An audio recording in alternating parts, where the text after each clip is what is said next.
Hey, what's up, everybody? Thank you once again for being here and watching. All people watching on Twitch, both Gema and DemiD's channel. I'm very happy to be here with you all. I'm interviewing DemiD live here on stream. It's gonna be pretty interesting, pretty fun. Thank you for the time, Demi. How are you, man? Yeah, I'm so excited. I'm doing great. How are you, my friend? So first off, I mean, I just gotta know what came first. The Scout stuff or the Mega Man stuff? Because I know that you started out doing like that kind of stuff as well. I've seen in the Discord in your channel. So could you talk a little bit about that? The background of how this all comes about. Absolutely. So that the Scout theme has been around for a while. So I guess my sort of content creation journey started about a year and a half ago. It was January of 2022, and about 6 months in, I don't know. I guess there was sort of like a wholesome vibe that I wanted to promote. I felt like a lot of folks on Twitch and other locations were maybe a little bit more of like I don't know what the word is. Maybe like a little bit more like alpha gamer, like a little bit too like aggressive or assertive. I kind of wanted to dial back on that a little bit, and I felt like having like more of a community-focused event or a community-focused server that's more, gather your marshmallows by the campfire. I felt like that was a really good theme. It kind of fits our community really well, as you can see by now. And yeah, that was just something that I felt kind of helped me stand out a little bit as well among other people on Twitch who are maybe not thinking about their theme nearly as much. Nice, nice. Very interesting to hear.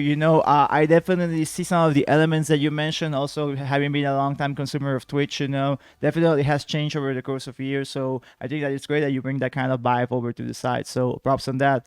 And you did that without necessarily having to lean on Mega Man back then, right? Or were you also doing that kind of stuff ever since then? So it's funny. So obviously you can tell, like I'm a huge Mega Man fan. The background is very clear. I love making videos. I love doing content about it. So there's no doubt about it. Like I've always loved Mega Man. And I would say as an early Twitch creator, one of the sort of bigger breaks that I got, if you can even call it that, was doing a Mega Monday event where every Monday on Twitch, I would play a Mega Man game. I started off with the platforming games because I didn't want to spoil my appetite for Battle Network. And every time I got a game over, I would give away someone in the chat a little battle chip, like one of these guys right here. Yep. So I felt like that was kind of like a fun, weekly community event. A lot of folks that we still see nowadays were kind of like layovers from that era where, they were kind of popping in to like maybe win something for free. But, I guess over the course of time, they just sort of stuck around for the community, which was really cool. So I think at the end of the day, like I owe a lot to Mega Man. Like I'm obviously, I'm not some massive creator, there's still lots of room to grow, but I love this series, and I feel like as a person I try to give that back to the rest of the community, because really, like at the end of the day, the Mega Man fans are really something else. If you think about how patient we are waiting for legacy collections, how patient we are, when it doesn't seem like Capcom is giving it as much focus and attention, the amazing things and projects that people in the community can pull off is just really something amazing. And I feel like there's a really, I don't know, there's something special that goes on when you've got a live tournament with all sorts of people getting really into it. I don't know. I'm just a fan of it all. Yeah, that's cool to hear. Great to know all this already. Know about the Mega Monday, so that's great to hear. But all this actually was a thing that you also were into before you started streaming, I guess, right? Like before that, also getting your connection. Could you talk a little bit about that, like how you get into Mega Man and how you start making this collection of yours? Oh, wow. That's such a great question. So, of course, like I'm sure most of us, I have to imagine the Battle Network fan base is probably a little bit around my age, maybe like, mid to late 20s, maybe early 30s, because that was sort of the Game Boy Advance era, right? That's like us, on the playground, doing link battles with your friends. I imagine most of us are kind of around that age. And it's funny, even as a younger person in high school, I remember getting really excited about some of the really strange things about the Battle Network series. For example, I guess the official name is Rockman EXE 4.5. Which was a Japanese game that we never got in the States whatsoever. I always thought it was so interesting that, wow, like there's an entirely different game out there that had real life battle chips that you could put in to your Game Boy Advance and play a series that was so different. So that sort of draw of something that we didn't get in the United States really got me excited as a fan and as a collector. I started slowly, browsing Japanese auctions and websites, finding little, chips here and there. I remember one of the very first things that I ever got, I had to beg my dad. I said, Dad, please, I need to get, the Battle Network 6 Deluxe Edition and this Japanese auction. And now, I don't know if you guys know this, in Japan for these Japanese auctions, you can't just, order directly and ship, from Japan to the United States, you need a proxy. Yeah. You need a different, courier who's going to be able to handle that for you. Yeah. So we went to this this is like 2009. I mean, this very sketchy, proxy service. I don't think it's as sketchy anymore. It's called Rinkia. But I remember just begging him, please, put in your credit card information. I got to win this. I think I had to do like a month's worth of extra chores that normally my brother and sister would have done. But I did get it. And that for me was like, I don't know, just like this sort of tipping point where it's like, oh, like, look at this amazing, rare thing. I love this series. Even though it sort of ended, years before that, I don't know, the excitement of finding something new got me really excited. And I don't know, I guess the rest is history. Awesome. What would you say was the hardest thing for you to get out of your current collection? Was that it, the deluxe edition, or something else? Okay, well, I've got a treat for you right here because I've been meaning. All I right. have not made any YouTube videos on this yet. I've been really meaning to, and I'm just a dummy when it comes to technology. But this right here is something very cool. I have tournament chips. So these are actual trophies that were given out. Oh, in wow. Japan to top winners. If I can get it close enough to the camera, you might be able to see this. I got it. Yeah. Dark Hole, Yeah. Aquaman SP. What's the one in the middle? That one is, I think that's Bug Chain. I think that's, it's a stranger chip from Battle Network 4. That you Yeah. don't really see as much. Yeah. So that's one of them right there. Yeah. Actually, in the back, I've got a few other ones. These are the ones for Battle Network 5. So Okay. these are, the chip is different, right? You got the sort of Yeah. black, longer shape. You got Justice 1, which of course Yeah. is a chip you see a lot in Battle Network 6. Mhm. Then I got one final one behind me right here. Yeah. Less exciting. These are spreader and air hockey, Yeah. but still, they're Yeah. holographic. Can you which show is- the back real quick? Sorry. Yeah, absolutely. So these are, less exciting too. But Okay, you can sort yeah, of yeah. see if you go Yeah. way up close. So I these can are the dodge that trophies from when they did the events back in the day in Japan, like Survival Net Battle and those ones, right? Exactly. Yeah, the famous ones. That's exactly it. Yeah. So these were prizes to people. Yeah. So you can imagine, they weren't cheap and they were definitely, things that are hard to connect with. But they're my pride and joy for sure because they're just, to me, they're one of a kind. Yeah. There's something that you just don't really get to see all that often. And I love battle chips in general. My friends love to call me Higsby. For me, it's like, Yeah. you just don't, you don't see a chip like that often, especially the holographic treatment. So Yeah. I'm a huge nerd for it.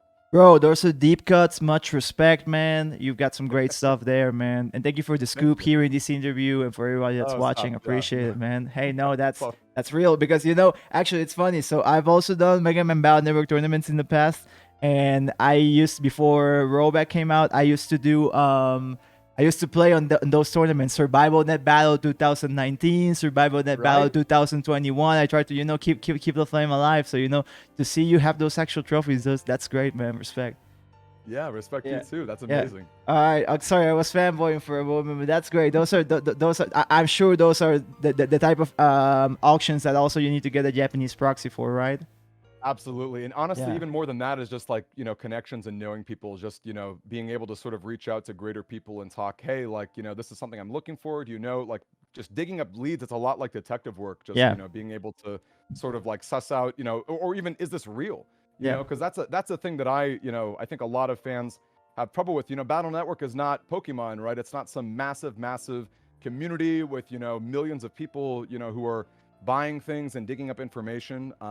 We're a lot smaller than that. And so sometimes you'll see something that you've never seen before and you think, is this just a blind spot? Is this actually the real deal, or is it possible that this is not? So that's something that you really have to keep in mind. That sort of sleuthing Yeah. aspect as a detective is a big part of it for sure. Yeah. And yeah, like you said, more niche in comparison to others, but also I guess suffers the consequences of like the inflation of those type of things, collectibles as well. I'm sure maybe during the pandemic you had to endure that as well. So true. Yeah. So Okay. true. And honestly, even more than that was just like exporting fees going up, shipments being more delayed, being a lot more sketchy in general. Am I ever going to receive these items? So the pandemic definitely had a huge impact on it for sure. All right. I can distinctly remember like what prices were like before the pandemic and what prices are like, post-pandemic. And even though nowadays things have settled down a little bit, the hype of the Legacy Collection has sort of increased a lot of prices too, for sure. Interesting. So are you still looking for things in your collection, or would you consider it done? I am missing like 2 or 3 battle chips. I'm like basically done. So there's a whole bunch of them, right? There's, these ones right here, the sort of like traditional blue ones that you see, in the anime and whatnot. Those are for Battle Network 4. The longer ones right here are for, the longer black ones are for Battle Network 5. And then these ones right here are for 6. So I'm just a maniac when it comes to these. And I've got a complete set of most of them, and I'm missing just like a very, very small handful. I think the count is actually 2 nowadays, if you count something that's coming in the mail from someone else. So yeah, I'm almost done, but I'm not quite there yet either. Okay. Well, wishing you much success to get the remaining pieces you need, and I'm sure you get it, man. Much respect as well. All right, cool. Thank you. All right. Okay, so that was a little bit of like the lore I wanted to get into about playing and Mega Man, your channel, etc. So I guess now that people know that, and now that there's that context, Mega Man Battle Network Legacy Collection starts coming about, and then everything starts, to build up to that. I think I distinctly remember that I started seeing your channel during the time the game came out, because I was also streaming it a lot. So every time I would check the category, I would, see, where I stood up in regards to the other channels, and I would see sometimes that you were there. So that's how I first came across your channel. But how was that for you? That launch, all that time around that, before the tournament, so to speak. I was excited, like hyped out of my mind, right? I felt like this was one of those moments where it's like, like I love it tremendously. I have obviously a lot of, little chips and collectibles that, in some ways have been sitting dust. And I felt like, if there were ever a chance to really have like a fun live stream event, this would be it. We love the N1 Grand Prix. Of course, they're a big community that does a lot of other Battle Network stuff.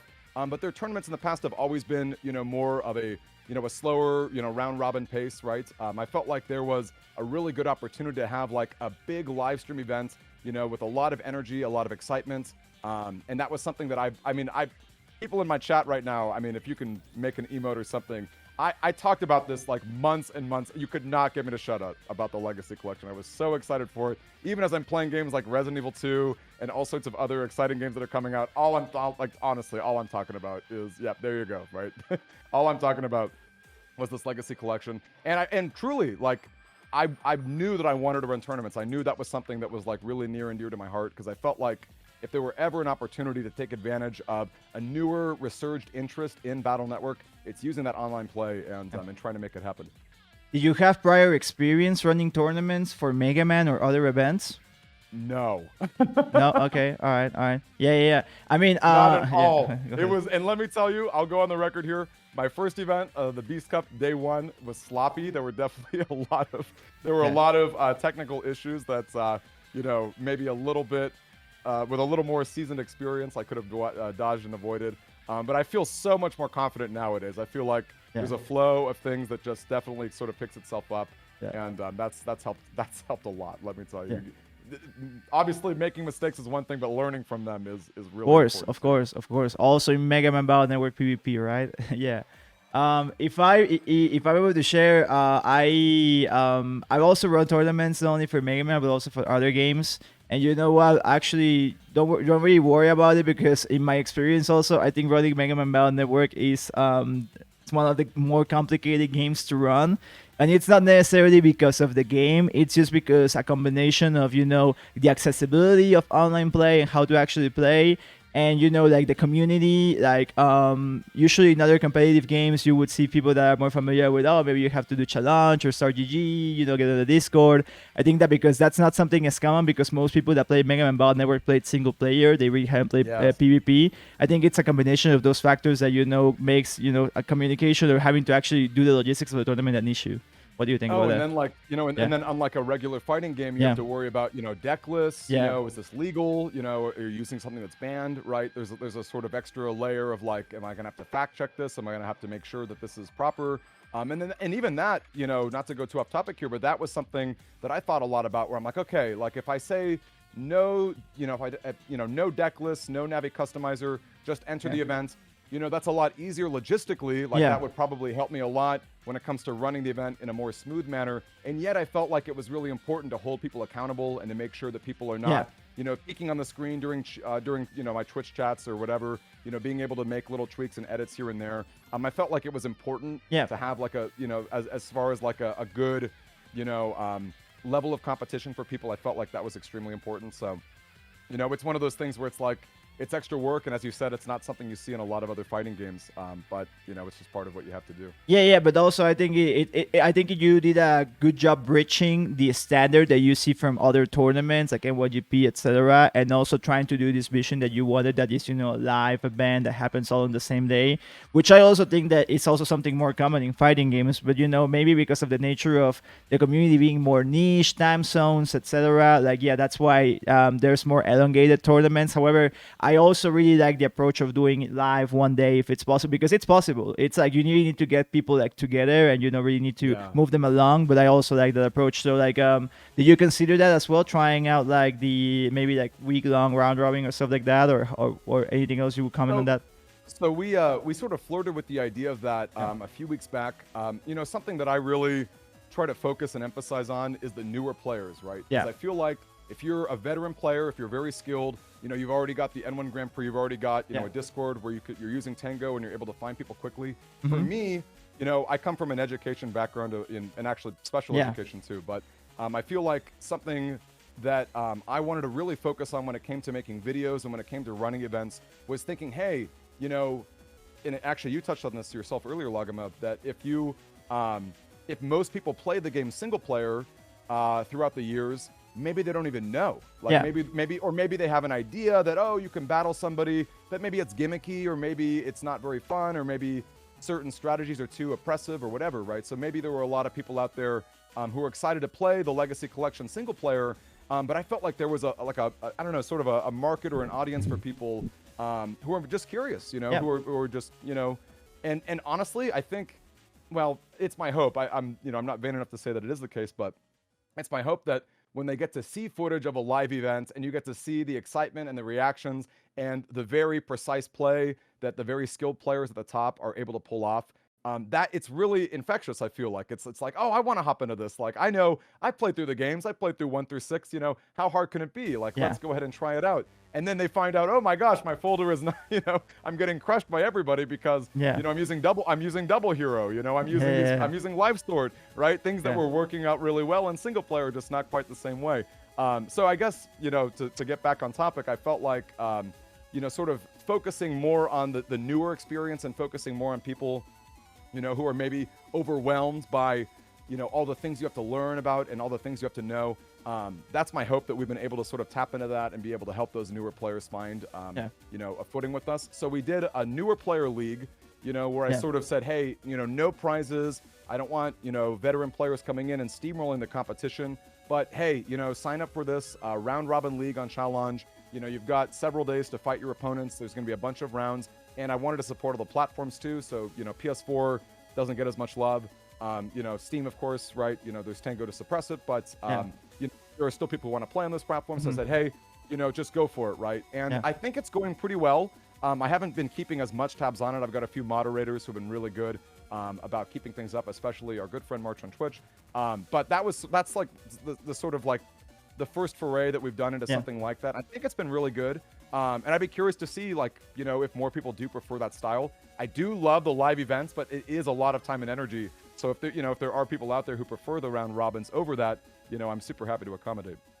Yeah, I think the approach is great. It makes sense when you lay it out like that, and also I think that definitely the newer player has been a little a type of customer, so to speak, or a type of user that has been a little bit more underserved.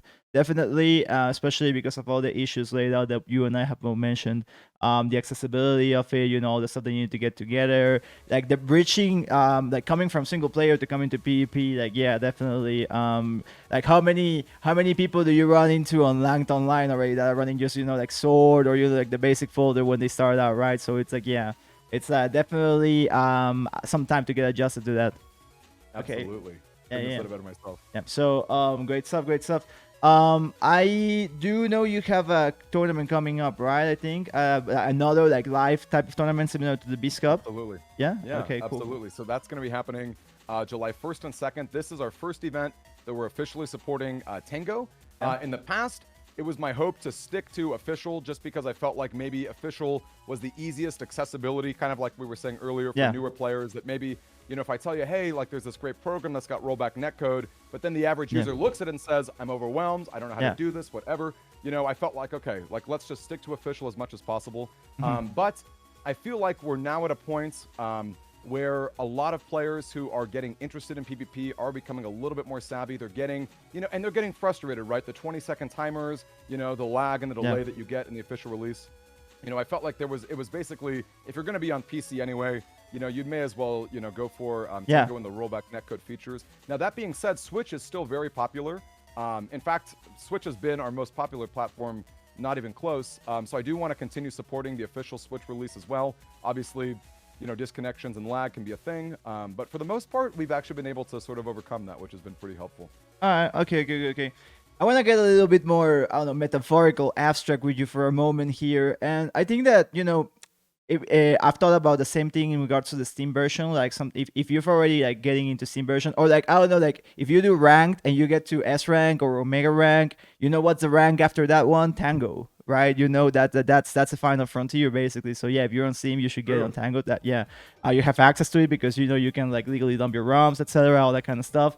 But what I would say is I also think they are in a way two type of different games. Because, you know, Tango gives you like the end game final experience. You got everything. It's a blank canvas, and you've got all the paint and all the colors to make a painting. While the Legacy Collection, you have to get everything. You have to get your own canvas. You have to get your own colors, your own paintings, and you actually, you know, have to put in all the effort to, you know, get to that thing that you, all those resources that you already have if you're trying to play Tango. So it's two different experiences in a way. They're not that far from each other, but I think, for example, it definitely, you can see it if you see a tournament that's happening on Tango and a tournament that's happening on Legacy Collection. I can attest to that with my area grab S's. Yeah. Yeah. It's unfortunate, and I will say this too, if I can give ourselves a quick plug, one of the best thing that's ever happened, you know, in terms of, you know, our own personal community, was Mr. Prog. My good friend Demi Chill made a program that will automatically trade people the chips that they need or the programs that they need. It started off Switch only because Switch was the most popular platform, but we've since expanded to Steam as well to try and, you know, combat that. Because you're right, I mean, running Areogram S's, you know, in a top tier tournament event, you know, when the rest of your folder is a different code, it's like, that's just silly, you know. And I you know, I love Capcom. I'm grateful to them for, you know, for online play. I really wish they had thought about competitive a little bit more. I wish, you know, maybe if you unlocked all the icons that you could just instantly get a, you know, they would give you 3 or 4 or 5 of every chip, you know, just so you could use for PvP. If maybe you had to work for it, you know, then we wouldn't have to have these programs, because otherwise you're playing the chip trader lottery. It's less than 1% of a chance of getting an area grab. It's just silly. So I feel like, you know, we've tried our best to sort of combat that, you know, with Mr. Prog for Switch and for Steam. But at the end of the day, you're right. It's like, you know, even that is not necessarily like a perfect solution, and Tango's really good at being able to combat that for sure. Yeah.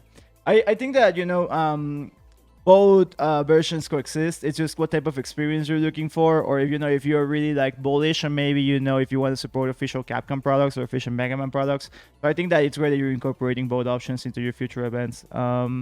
Is there any other learnings or things that you would mention from your experience in running the Beast Cup, the first, which was like the first big tournament, I guess, for Legacy Collection, at least here in the US or in the West? Yeah. Oh boy, things that I learned. Well, the biggest thing for me, and this, I'm sure this is very obvious to people who come from tournament backgrounds, I was just overconfident day one. I was like, you know what? I can run it all, right? You know, I trusted that if I set out, you know, the rules on Challenge and on Discord and whatever, that people would look at it, that they would, you know, that people would understand it, and that, you know, I could just focus on commentating, and that the, you know, with the help of a few mods, that the event would sort of run itself. That is not the case, okay? And, you know, this is no offense to any participants or anything like that, but I think it's very much human nature to sort of gloss over details, right? To sort of, you know, to maybe skim through a YouTube video if it's covering over, you know, covering the rules, or, you know, to maybe take a, you know, read the first 2 sentences, like, oh, you know, I know what's going on, and just sort of skip through the rest.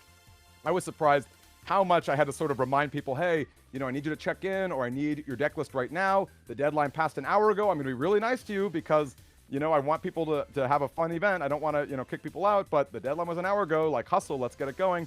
You know, there was a lot of that was going on. And I felt like because, so, and a bit of a recap right here. The Beast Cup was 2 weeks after the official launch. The game came out, I believe, April 14th, and I'm pretty sure the Beast Cup came out on the 29th and 30th. Yeah. So I was really, what's the word? I was really sympathetic to people because this was before, the Mr. Prog program, and this was before, people really knew how to duplicate chips by reloading their save files. So I was, I guess in my heart, I was like, you know what?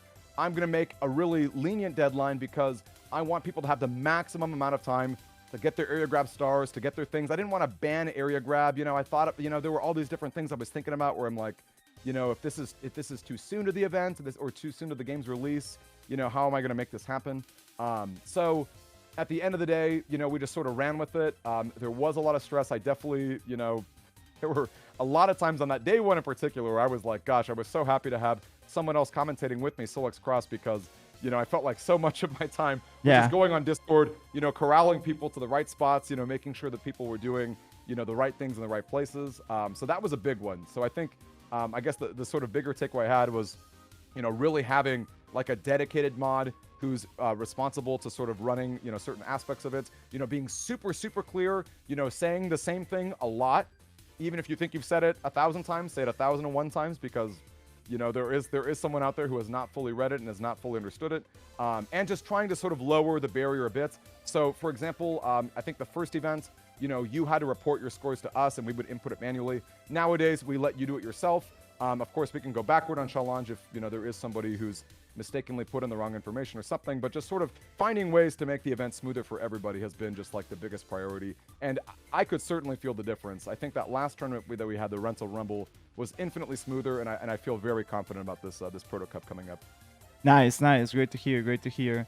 And hey, I feel it's still much respect for doing all of that yourself and with your team. Someone that also runs weekly tournaments, like streams. He's in the Discord and he's like commentating and doing all that at the same time. I know how it can be. So yeah, much props for that. Yeah, a lot of energy for sure. And you know what it is? It's. I mean, once again, like it's the passion, it's the community. Yeah. Like that's if people were more mean spirited or negative, or if they were too sweaty or try hard or whatever, I feel like I probably would have bowed out and just said, you know what, I'm just gonna stick to my collecting and stick to me enjoying the game by myself. But the greater community has just been amazing. It's just and you know what, it's cheesy to say, but like it really does make it worth it for sure. Yeah, they all went. I won personally. I told you, I won with a smile to my face that day. I won the Steam tournament. It was great. It's always nice to play Mega Man, so I really appreciate the invitation, and it really lifted my mood. So yeah, appreciate it, man. And those were amazing sets, and I love it that it's like, it's recorded on YouTube. People can always see those finals, and it was an intense set. I mean, to folks at home who weren't there to see it, Lagama and I believe it was not third person were the people in the finals, and it was a basic. You reset the bracket, so it was like 6 full games. All of them went to game 3. I mean, it was wild. It was almost a mirror match. There were a few, different chip choices here and there. But watching high-level players go at it in the Legacy Collection, it was like total dream come true. It was exciting for us too, for sure. Yeah, it was rough, man. I was tired after. I actually had an event. I had like a music concert that night after. I went with a great mood, but I was tired, bro, after the tournament, man. It was wow. It was Holy rough. Cow. Yeah, but yeah, energy. Yeah. And then going to sleep late, waking up early for the Switch one. Yeah. So yeah, it was a very fun tournament, regardless of the issues. It was from a player standpoint, and also someone that knows how it is to run tournaments. I had a blast. I think you did great by being on your own and with such a small team. So yeah, I think it was excellent, man. Thank you for saying that, and shout out to you for being Steam and Switch supporting 2 different official releases and making top 3 in both. Well, obviously winning the Steam event, but also making it very far in the Switch as well. So big shout out to you. I can't imagine what your grind was like, speed running through the games and getting your strategies together. I almost go blind, man. Literally, I almost go blind because I was playing like I was doing 16 plus hours on stream. I got the bots on my channel as well. Like I was grinding that stuff, especially because I started on Switch. Because I had gone to Japan before that and got one of the free download copies you can get on a 7-Eleven or like the convenience stores. So I was able to play Switch earlier, and then I wasn't able to get matches on Switch. I was like, okay, I guess Steam's where it's at. So I had to go and grind Steam again, like on the same weekend. Nah, man, like, Wow. yeah. Wow. I was playing with Wow. sunglasses just because I couldn't stand the blue light. Like, and I don't really recommend that to anybody. Don't try that at home. It's not safe. I was being super degenerate, but like you said, it's like, the World Legacy Collection. When is that gonna happen again, right? So it was like, just need to like that get peak into it. excitement. It's like, it's, Yeah. you can't replicate it. It's just that's Yeah. just exactly it. Yeah. That's exactly it. And I guess that's a good way to mention like so that was like the launch. Everyone was hyped. It was a great moment, a big beat, lots of excitement. Now we're a little bit more separated from that moment. It was like a month, 2 months now. I think that it has mellowed out a bit, but also like as you mentioned, people like already getting the gist of it. Like if you really want to try hard this stuff, like get on Tango, that kind of stuff, but also people are still playing the game. How has that experience been for you in terms of content, both the content that you've been making from this, and also like your channel post the launch and post the release of the collection? Yeah, so like I said earlier in this interview, I started being a content creator, a year and a half ago. I started on Twitch, and it was really a very humble beginning. It was, I didn't set out, to make money or anything. It really, so I guess I'll give you a little bit of context. I was in Georgia at the time. I'm currently in California. This is my home state where I grew up, and this is where most of my friends and family are. I was in Georgia for several years studying school psychology, getting my doctorate essentially. Nice. And it was, a different culture, and I met a lot of great people out there. But I'm a nerd, I'm definitely somebody, who really wants to game and have a good time with his friends. So my friends have always been pushing me, hey, you should start streaming, you should do this, you should do that, and I let a lot of roadblocks get in my way. I'm not very intelligent when it comes to tech. I've learned a lot, since a year and a half of starting. The fact that I can even operate this OBS screen that you can see is just a miracle. If you had, a year and a half ago, you showed that to me, I'd be absolutely overwhelmed. So I really started off, very like sort of humbly and simply. It was very much, I'm going to carve out, a few hours of my night just to play games with my friends from California. That was it. I'm going to stream it so that they can watch me. If other people want to pop in, that's great too. And sort of slowly but surely, we kind of grew a community. I'm really skipping over a lot of details there, but we sort of slowly kind of got to a spot where it's like, okay, like that's really cool. Now, YouTube still overwhelmed me. That was definitely something where I was like, okay, well, all the YouTube videos that I see are very polished. They've got to make these camera, twists, and they've got music and whatever. And, editing a video is very different than, hey, I'm live, and here I am, and let's be silly. To me, this is more like improvisation, where you've got a good idea, for your stream, and you're playing a game, and you're sort of, riff-raffing with your audience. But, to me, a YouTube seemed like an extra step where it's like, okay, you've got to be really intentional, and you've got to really, think about, your jokes, and you've got to think about the content, and you've got to think about your thumbnail and all this stuff, right? So for the longest time, I still sort of like, I would make a few shorts here and there. I would sort of take, some content from Twitch, and I would do a really lazy job, cropping it into the sort of the cell phone aspect ratio. And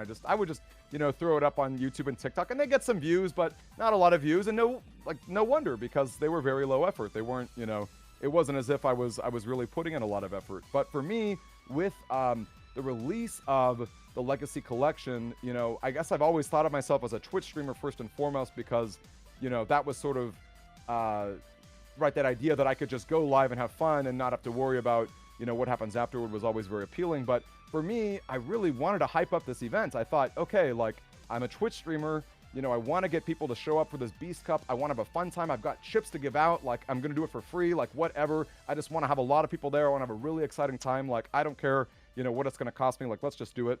And I realized, well, I've got to actually publicize, right? I've just posting on Reddit is not good enough. My Discord at the time was a lot smaller than it is nowadays. And, that was just sort of the push that I needed. It's like, what? Like, hey, I know how to use OBS now. I've been using it for Twitch, maybe like a year before. So, okay, if all I got to do is just record myself and say, hey, like, this is my tournament and here are the rules, let's start with that. And, I uploaded it and it did pretty well. I thought, okay, like, that's kind of cool. And then that's when I started really thinking, hey, wait a second, if this is a tournament and I want to get the most amount of people there, I've got to cater to folks who have never, like, really considered PvP. I can't just, expect every single player, to be somebody who's very skilled and talented and knows what they're doing.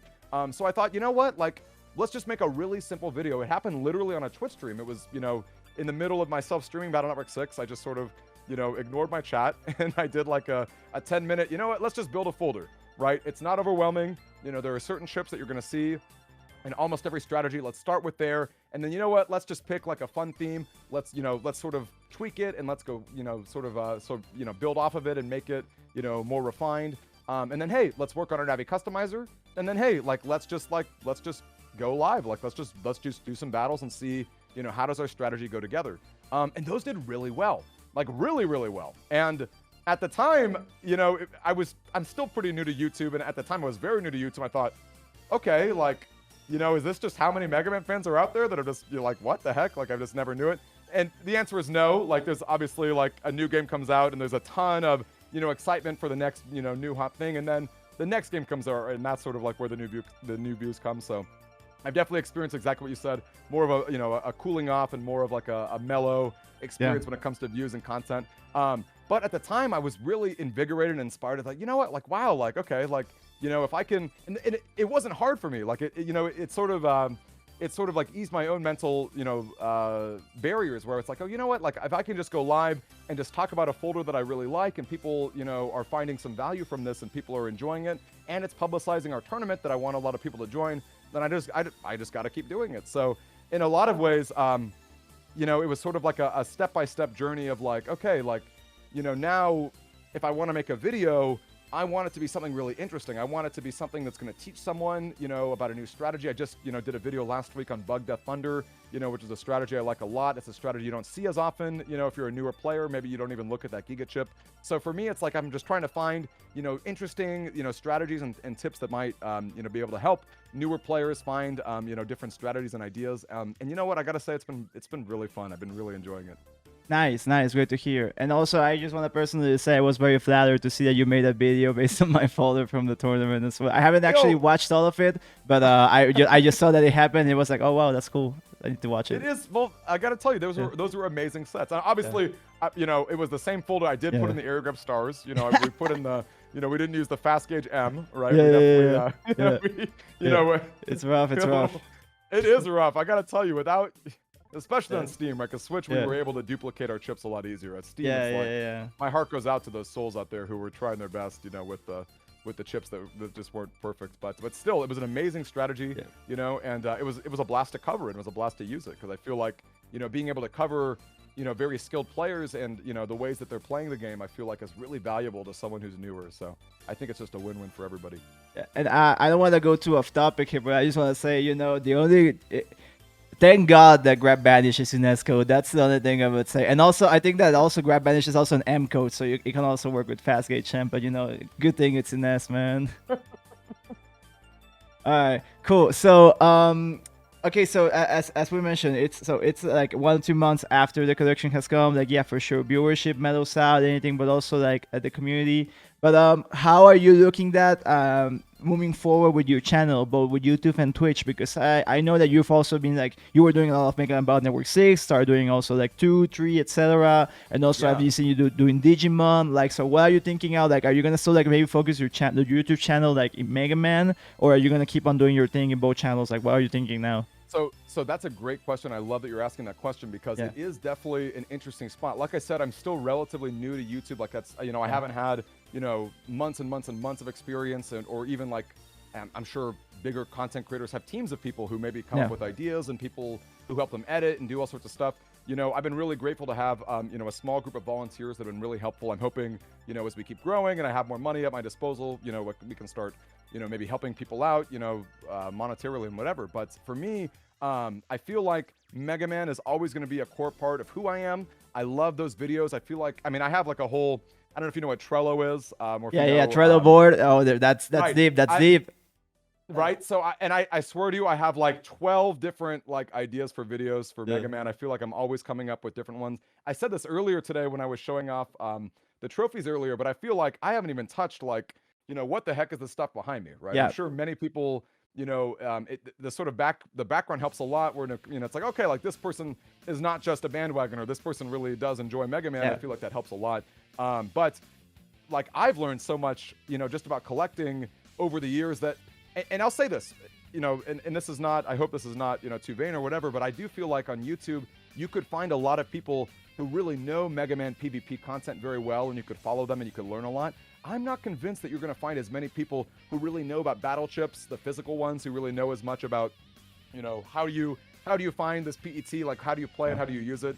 So I'm really looking forward to sort of experimenting with that, and maybe, you know, as I get more editors to help me out and figure out, you know, how do I frame it, how do I, you know, reduce glare, I can get into that. But anyway, a bit long-winded there.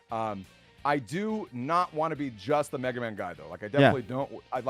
You know, I love all sorts of games. I have all sorts of franchises that I'm a big fan of. So I think for me, I've been sort of like dipping my toes into slightly different content, trying to figure out, you know, what's a game that Mega Man fans are interested in and like, that is also not necessarily just that, so we can sort of maybe expand and grow in different directions too. Like, that's like, to me, I've been having a blast with Digimon because I love Pokemon, I love Mega Man. I never really played Digimon as a kid, but I feel like it's at the perfect spot. It's a Venn diagram, right?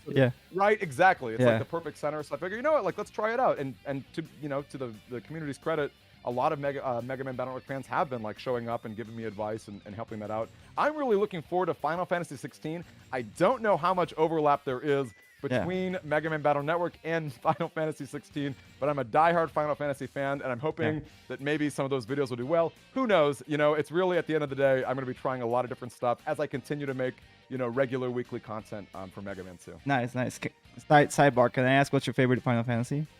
10. I love Final Fantasy Nice. 10. I don't know if it's a popular choice, but I love 10.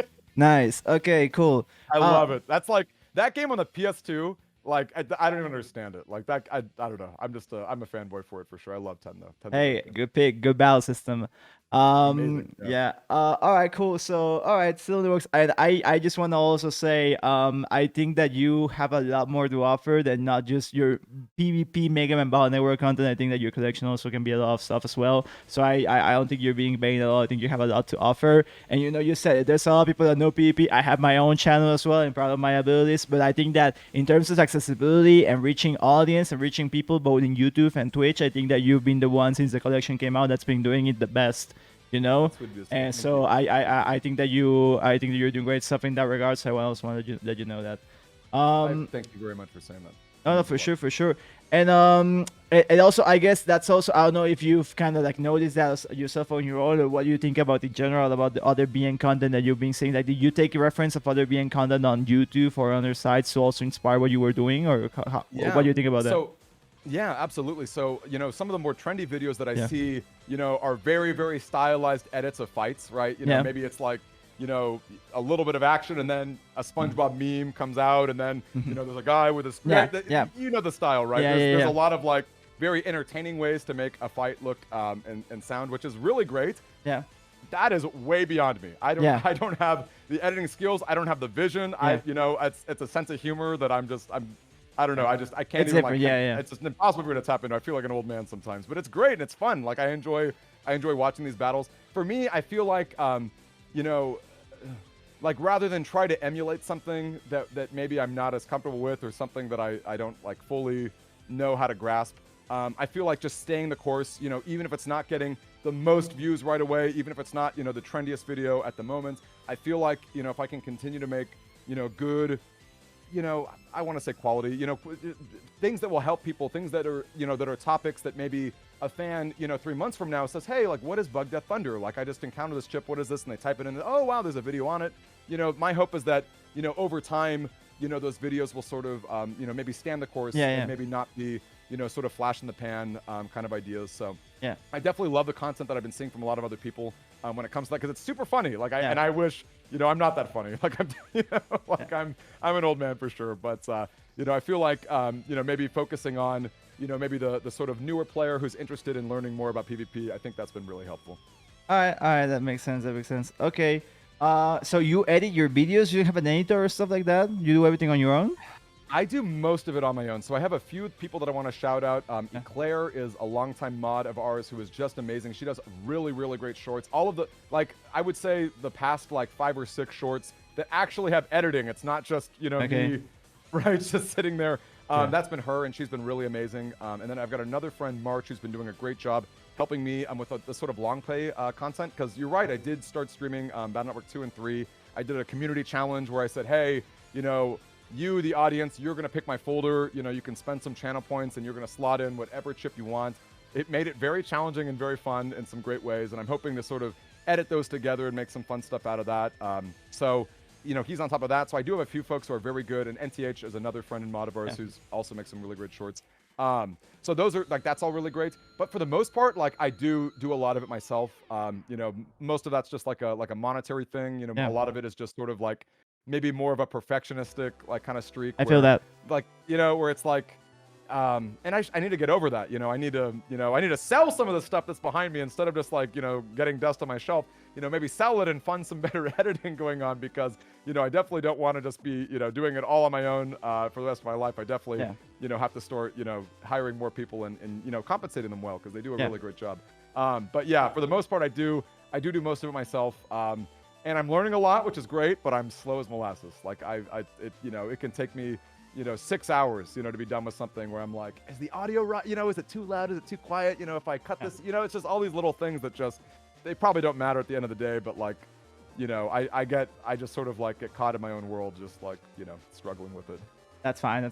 But hey, great content nonetheless. Thank you. And hey, that's the last of my notes. So I want to open up the space real quick. If there's people in the chat, both in La Gema and in Demi's chat, that have any questions for this conversation, while we get questions and I start fielding them, I want to go back a little bit to forward thinking. So what you got going on? Anything else you want to say that you know what's next for you? I know you've got a tournament. You can talk about that again if you want. And anything else you would like to mention? Yeah, absolutely. So in 2 weeks, it's not this weekend, but the following weekend is our Proto Cup tournament. This is going to be a very not so gimmicky format. It's going to be very similar to the Beast Cup, actually, where it's, you know, no patch cards, you know, very few, you know, the sort of the worst chips are going to be banned, but for the most part, you know, things are open. It's just how you know it from Battle Network 6 if you played it from back in the day. And now I'm really excited about this one because, you know, I think for me going forward, I really want, well, I guess I'll say this. As long as there's interest, I want to keep doing a monthly tournament, right? As long as if the community is still there, if there's, you know, if they're with me, you know, if we're finding, you know, new ways to play, and if people are getting excited about it, like I'm there, you know, forever. You know, I don't have like a set deadline for when I plan on, you know, sort of phasing that out, because I love it. You know, it's not like it doesn't feel like a job, you know, when I get to sit in the booth and say, oh my gosh, like look at that play, and like I'm jumping up and down, and it's like just like an amazing time. Like I just enjoy it, like for what it is. So I have no plans to phase that out, as long as there are people who are there, you know, interested in the content and interested in checking it out. But I'm really excited about this upcoming tournament because, you know, like I said earlier, keeping the accessibility low and keeping, you know, things pretty open to people. You know, you don't have to pay an entry fee to join our events. But I want to give a big shout out to a member of our community, Ghost. He bought things off my eBay page, which I guess, by the way, if I can give myself a plug, I do sell stuff on eBay every week. I do like 99-cent, you know, auctions and listings for various Mega Man and Pokemon things. Those are kind of like the two, you know, fandoms that I'm, you know, sort of the biggest part of. But he bought 2 things, Proto Man themed things, from my store and said, hey, I bought these, give them out as prizes. Like I want you to, you know, I sort of want you to throw them out there. So this right here, and actually maybe, I don't know how many folks who are watching this are familiar with what this is, because this is Japanese only. Progress Gate? It's a battle. So this is, it's a battle chip gate. This is the advanced one that came with 4.5. Game Boy Advance, and there was like and actually, here we go. I'm gonna. Right, so we, you know, of course, I've got the box myself right here. 4.5, you know, still, nice. Right, you know, like that's, you know, right. So of course, you know, I got it right there. So that, so basically, you know, if you slot this in your Game Boy Advance and you play Battle Network 4 or 4.5, you could use your real life chips to put into it and, like, you know, have a fun time with it. It's a really unique way to play the game. So that's being given away. They're pretty rare. You know, these are, I would say they're probably like anywhere from $60 to $80, but, you know, he purchased it to give away. And same thing, I don't know that I have it right on me, but a Navi data chip that's Proto Man themed. It's holographic and shiny, you know, and I was just blown away. Like, dude is just, you know, one of the coolest guys. And I think, like, he's a reflection of the greater community at large, where it's like, hey, like, you know, I see what you're doing, you know, like, we're small and we're scrappy, but like, I'm invested, like, I want to help. In fact, like, there are other folks like Aerospace, you know, who just volunteer, like, hey, I want to collect data. Like, if, you know, if there are things that, you know, that you can, if there are ways that I can help, like, I'm all about it. Like, and I love that and I appreciate that. Because, like, for me, it feels very grassroots. You know, we're never, right, we're not going to Evo. You know, there's no Mega Man Battle Network 6, you know, hardcore fighting game tournament. But, you know, in our own sort of smaller space, like, you know, it just means the world to me that people are interested and that people care. You know, like, that just absolutely means the world. So, so yeah, I'm sorry, that was a little sappy, but that's going to be happening in 2 weeks. And then actually this weekend, this Saturday, there's a Japanese Discord server. So I'll be honest with you, I am not like my Japanese connections are very much like the chip collecting. I know very little about like the sort of Japanese, like sort of, you know, PvP scene or whatever, but they're doing a tournament using Tango, and they asked me to commentate, and I said, you know what, like, that sounds amazing. So that's happening this Saturday at 8 p.m. I just did a video on it, just sort of briefly covering that tournament and the next tournament, as well as how to use Tango. So hopefully, you know, we can see some folks out there. It'd be really cool to see an international scene. You know, I love the idea of sort of broadening our horizons and getting all sorts of people into it. But yeah, at the end of the day, like, it just boils down to the fans, and the fans are amazing. That's pretty cool. I wasn't aware of that. That's great stuff. So looking forward to both of those events. All right. So check this out. I actually ain't got any questions. People want us to play. I don't know if you want to play though. I'm ready to get stopped. I'm gonna go on the record right here. Okay, so I don't know if you got a chance to see this video, but I love Bug Death Thunder. That's one of my all-time favorite strategies ever. I did a video on it last week, and you are the person who absolutely rocked the floor with me using Charge Cross and tackling through the Thunders. And I was blown away. I'm like, I have never seen that ever. Like, cause I played a lot of Battle Network back in the day, like, you know, in Los Angeles with like wireless adapters, and like, you know, it was always a fun strategy that I loved. But you blew me away with that. I had to completely rethink my folder, my strategies. I've got more water chips in nowadays to sort of combat that a little bit. But you're a very good player. I want to give you a big shout out, and I would love to fight you. That sounds great. The Switch seem good to you? Yeah, there's a Switch. Give me a sec to set everything up, and we can do it. And I'll do the same. I'll do the same. Give me just a. Well, while we're setting this up too, I gotta ask you, what was your experience like with Battle Network? Like, did you have like a childhood investment? Did you get interested, like seeing videos of people playing? Like, what's your story with that?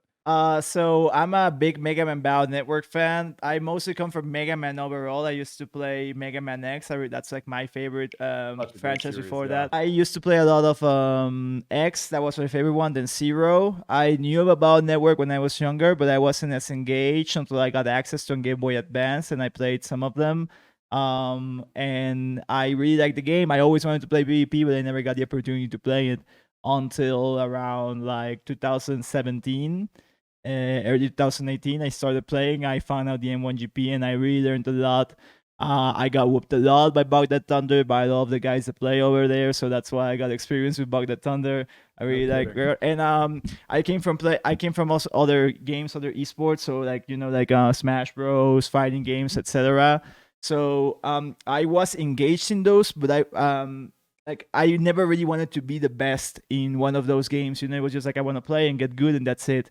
But it was in Battle Network 6 that I could, you know, see the game, the battle system, and the community, and I thought, hey, you know, like, you know, you could actually like become the best in this video game. And you know, it was just like I thought I could see it. It was clear to me, and you know that I really got invested into competing. You know, because I really like the game. I like to play multiplayer, and I thought that I could get good at it. So that's how I that's the story.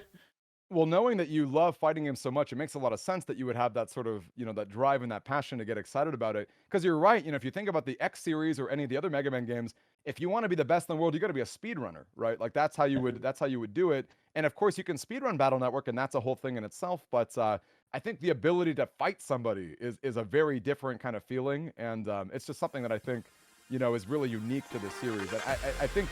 You know, and you know, correct me if I'm wrong here. I don't want to go, you know, too off base here, but I think it's really cool that in the Battle Network series, you've got that combination of the real-time action with the sort of building your card deck and selecting things on a turn. Like, it's turn-based, but it's real-time, but it's card building. Like, there's really nothing like it. But I think, like, that's what sort of captivated me throughout the years. As much as I love, you know, the characters, and as much as I love, you know, the world, I feel like the gameplay is just, there's just nothing like it. There really is nothing like it. I mean, I've played some of the other like Mega Man Battle Network inspired games like Encycle, Explorer World, and they're also fun. But like just the raw one, the original one, Battle Network, like it really hits home. Like there's really not, and I guess there's an element of nostalgia to it, of course. However, I still like really cherish it, and even up to this day, after I played thousands of games, I still like I really have fun when I get into a match, and when it gets really like like super competitive and you're in a tournament, like. I feel alive, bro. That's the only way I could say it. I just I feel there in the zone. Oh, it's the best. No, Yeah. and that's what it. I mean, that's what it boils down to, right? It's like that excitement, that tenacity, everything. It's just the best. Yeah. I couldn't have said it better myself. I'm ready, man. You want to do this? Yeah, absolutely. So should I turn off my screen? I don't know how to do it in such a way, or I guess I mean I trust. No, yeah, I'm not looking at it right now, so we can just go at it. You want to make a room or should I? Make a room and I'll be right there. Okay, let me make one. No patch cards, right? Yeah, no patch cards. And you also don't do the event chips, right? Let me just make sure I don't double have them. Bs, Yeah. no or Yeah. EX, no Gregor and Fulver. Yeah, give me a bit because I think the last time I played this I was doing ranked, and ranked does not forgive. Oh So- yeah, ranked you gotta throw those chips. in. Yeah. Ranked, it's like you need them all. You gotta. Yeah, no, it's Yeah. it's brutal. I can't imagine playing like.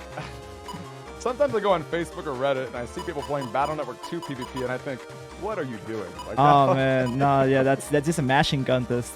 I mean, exactly, yeah, that's exactly it. When you can't respond to your opponent, and the chips are not balanced at all. So it's like you've got 5 bases in your folder that are dealing, 400 damage. It's like, okay, well, this is a little silly, but hey, I guess whatever makes you happy. 6 is where it's at for sure. Yeah. One last question while I'm changing my folder, those games like the Battle Network derivatives, like Encycle, Duty Safiden, etc. What are your thoughts on those games? So, I have actually only played One Step from Eden from that list that you just said. That's the only one that I know. In fact, I would love to play other games that are similar to it. One Step from Eden was really fun. I love the music. I think whoever did the music for that game did like a phenomenal job. I do have like a few critiques. Like I feel like there are a lot of cards that don't really do much that are maybe like sort of bloating the game just a little bit. I feel like that there's maybe some balancing that can be done in that way, but I thought it was a really fun experience, and I think it's very clever to take that Battle Network formula and make it a roguelike as you sort of play different characters and sort of try different strategies out. I think it's really fascinating. In fact, I'm really hoping that Duelist of Eden, I don't know if you've heard about that. But, that same creator is making like a PvP focused version of the game, and I'm really curious to see how that will go. I've got a lot of faith in it because I feel like that developer has probably learned a lot from One Step. He's probably doing a lot of testing. In fact, I would love to like promote it and be a part of it because this sort of like style of gameplay I think is just so unique. I hope that it does really well. But tell me more about those other games. I'm actually not familiar with them. So like Encycle, I think it's made by. By the way, I put in the code for the room in Discord just so you know. Oh, I'm so sorry. No, don't worry. No, I just put it in. So before I started answering. So while I tell you that, while you're doing that. Encycle is pretty good. It's basically real time. So like you do your chip selection, or you load in certain attacks that are like chips, and you do all of that in real time. They have cooldown, and it's also in real time. So it's like take away the custom screen, and it's all in the board. So that's what's got this appeal. It's very interesting. I really recommend it. Explora World is a Japanese game. If you know Mars from the Tango M1GP group, he also did translations for that game. It was known as Mock Battle before it. It's more closer to Battle Network in that it has a custom select and then it's the board, or the grid rather. However, the difference is instead of codes, it's colors. So that kind of stuff. And then, one step if from... I can just chime in, that's a great idea to have colors, I feel like. Because I feel like 26 different codes was a little too much. I feel like they probably could have cut that down to maybe, I don't know what a good number is, but I feel like that's a good strategy to have colors. And I feel like colors, that's more evocative too. I feel like if you're playing that game, it makes more sense that like, okay, I put the red cards together instead of, what does that C mean? Yeah. So I really recommend all those games. I have the most experience with Encycle, and I've really had a lot of fun. They have a Discord, and they have very active, like the devs are in the Discord hearing our feedback, and they also have a mobile version, so you can play on mobile and on console on Steam. So yeah, check that out if you guys are interested. Yeah, no, I definitely will. Insightful, absolutely.